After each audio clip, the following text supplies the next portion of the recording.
Is there any correlation between getting an MBA and long-term career success? This has been asked by very many people, and the answer is always no. So my two favorite studies here, Jeffrey Pfeffer and Christina Fong at Stanford University at the time. This was the early 2000s. Business school professors did a study of, do business school programs work?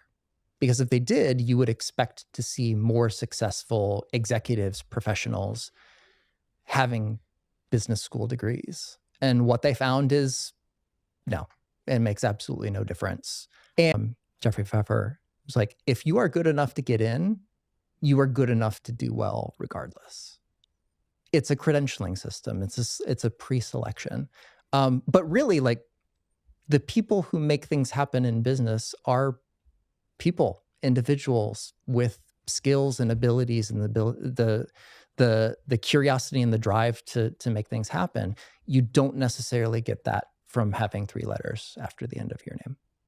There's going to be so many people that are listening that want to start their own businesses. They're probably currently in a corporate job right now and they're thinking, gosh, I have this idea. I'd love to give it a go, but something is holding them in place. And from reading your book, it's the first thing that tends to hold people in place is just their belief that business is complicated. Yeah.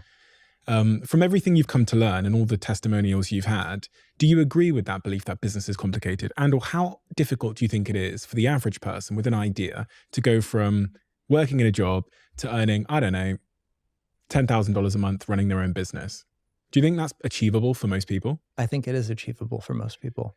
Yeah. And I think business is complex in the sense of there are many moving parts. It's not just one thing. There are interrelatednesses that you need to understand. It's not complicated in the sense of the most important ideas, principles, things to do, things to understand are not all that difficult when it gets down to it.